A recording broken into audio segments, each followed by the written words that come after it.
بسم اللہ الرحمن الرحیم۔ السلام علیکم۔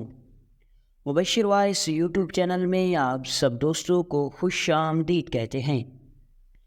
دوستو، کیا آپ کے دماغ میں کبھی یہ خیال آیا کہ اس دنیا کا سب سے مہنگا ترین حج کس نے کیا تھا، اور آخر اس انسان نے اس حج کے دوران ایسا کیا کیا کہ اس کی شہرت کئی صدیاں گزرنے کے بعد بھی ختم نہ ہوئی؟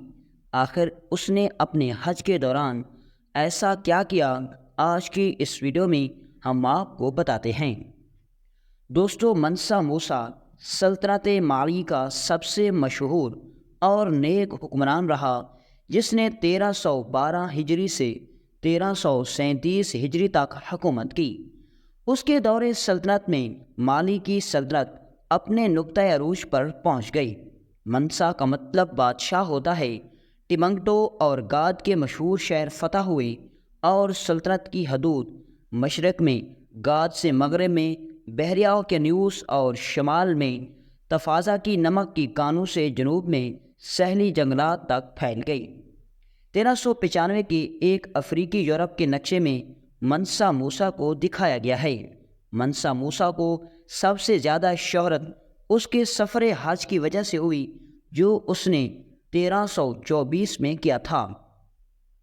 یہ سفر اتنا پر شکوہ تھا کہ اس کی وجہ سے منسا موسیٰ کی شہرت نہ صرف اسلامی دنیا کے ایک بڑے حصے میں پھیل گئی، بلکہ تاجروں کے ذریعے یورپ تک اس کا نام پہنچ گیا۔ اس سفر میں منسا موسیٰ نے اس کثرت سے سونا خرچ کیا کہ مصر میں سونے کی قیمتیں کئی سال تک گری رہیں۔ اس زمانے میں غالباً مغربی افریقہ کے اس علاقے میں سونا بہت زیادہ پایا جاتا تھا جہاں منسا موسیٰ کی حکومت تھی۔ حج کے اس سفر میں موسیٰ کے ہمراہ 60,000 فوجی اور 12,000 غلام تھے، جنہوں نے 4 پاؤنڈ سونا اٹھا رکھا تھا۔ اس کے علاوہ 80 اونٹوں پر سونا لدا ہوا تھا۔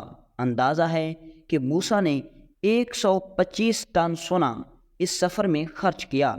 اس سفر کے دوران وہ جہاں سے بھی گزرا غرباء اور مساکین کی مدد کرتا رہا، اور ہر جمعہ کو ایک نئی مسجد بنواتا رہا۔ منسا موسیٰ مکہ معظمہ سے ایک اندلسی معمار ابو اسحاق ابراہیم الساحلی کو اپنے ساتھ لایا، جس نے بادشاہ کے حکم سے گاد اور ٹمبکٹو میں پختہ اینٹوں کے 2 مساجد اور ٹمبکٹو میں ایک محل تعمیر کیا۔ مالی کے علاقے میں اس وقت پختہ اینٹوں کا رواج نہیں ہوا تھا۔ منسا موسیٰ کے زمانے میں مالی کے پہلے مرتبہ بیرونی ممالک سے تعلقات قائم ہوئے، چنانچہ مراکش کے مرینی سلطان ابو الحسن سے اس کے اچھے تعلقات تھے۔ منسا موسیٰ درویش، صفت انسان اور نیک حکمران تھا۔ اس کے عدل و انصاف کے متعدد فیصلے تاریخوں میں درج ہیں۔ منسا موسیٰ کے بعد مالی کی سلطنت کا زوال شروع ہو گیا۔ ایک ایک کر کے تمام علاقے ہاتھ سے نکل گئے، اور 1854 میں شہر گاد کے سنگھائی حکمران نے مالی کی سلطنت کا خاتمہ کر دیا۔ مشہور سیاح ابن بطوطہ نے اسی منسا موسیٰ کے بھائی سلیمان بن ابو بکر کی حکومت کے دوران مالی کی مملکت 1 سال سے زیادہ قیام کیا، اور ٹمبکٹو کی بھی سیر کی، اور علاقے کی مالی خوشحالی اور امن و امان کی تعریف کی۔ دوستو، منسا موسیٰ کے بارے میں ایک واقعہ بڑا دلچسپ ہے کہ ایک دفعہ منسا موسیٰ اپنے سپاہیوں کے ساتھ ایک علاقے سے گزر رہا تھا تو اچانک اس کو کوئی شرارت سوچی، اور منسا موسیٰ نے اپنے غلام کا لباس خود پہن لیا اور اکیلے پیدل چلتے ہوئے ایک کچی آبادی کی طرف نکل پڑے، اور سپاہیوں کو حکم دیا کہ تم فلاں وادی کے اندر پڑاؤ کرو اور میرے آنے کا انتظار کرنا۔ سپاہی بڑے حیران ہو گئے کہ آخر ہمارا حکمران، ہمارا ملک ہمیں وادی کے اندر بھیج کر آخر اکیلے کیا کرنے جا رہا ہے۔ موسیٰ نے اس قدر اپنا حلیہ بدلا کہ آپ کے ذاتی سپاہی بھی منسا موسیٰ کو پہچاننے میں ناکام ہو گئے تھے۔ منسا موسیٰ ہاتھ میں ایک چھڑی لیے نکل پڑا، چلتا چلتا وہ ایک کچی آبادی کے اندر پہنچا تو اس نے وہاں ایک بوڑھی عورت کو ایک چھوٹی سی کچی جھونپڑی بناتے ہوئے دیکھا۔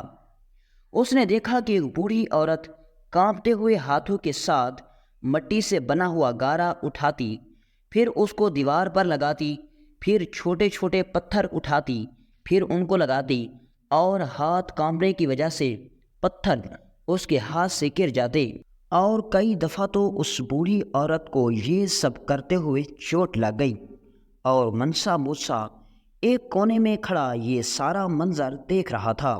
منسا موسیٰ آہستہ آہستہ چلتا ہوا بوڑھی اماں کے قریب گیا اور کہا، اماں جان، آخر آپ کا کوئی نہیں جو آپ کو اس عمر میں بھی اپنا کام خود بنانا پڑ رہا ہے؟ تو اس بوڑھی عورت نے کہا، بیٹا تم کون ہو، کہاں سے آئے ہو؟ تم میرا حال نہ ہی پوچھو تو بہتر ہے۔ تو منسا موسیٰ نے کہا، اماں جان بتائیے آخر وجہ کیا ہے؟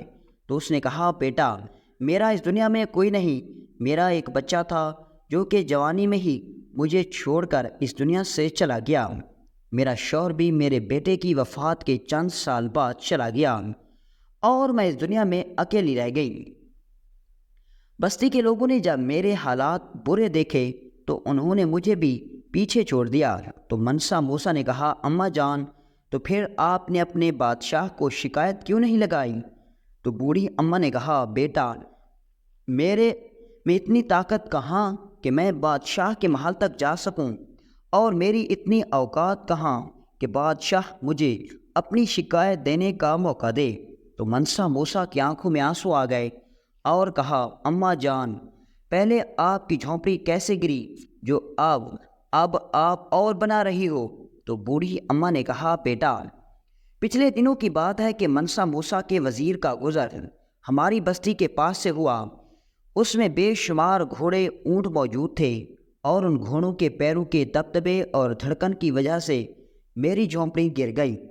میں روتی رہی، چیختی رہی، چلاتی رہی، اور وزیر کے سپاہیوں کو کہتی رہی کہ میرے پاس رہنے کے لیے اور کوئی جگہ نہیں، آپ مجھے کچھ سکے دیتے جاؤ جس سے میں گھر بنوا سکوں۔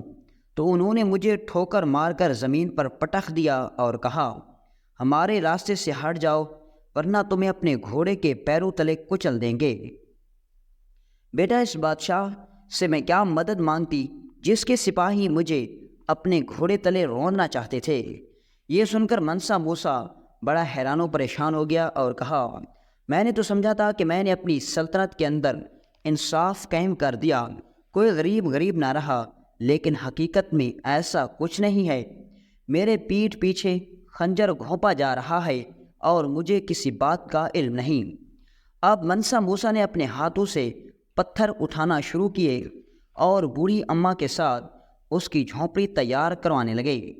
بوڑھی اماں نے جب منسا موسیٰ کے ہاتھوں کو دیکھا تو کہا، بیٹا تمہارے ہاتھوں کو دیکھ کر ایسا لگتا ہے کہ تم نے آج تک مٹی کے قریب بھی اپنا ہاتھ لے کر نہیں گئے، تو آخر تم میری مدد کیوں کر رہے ہو؟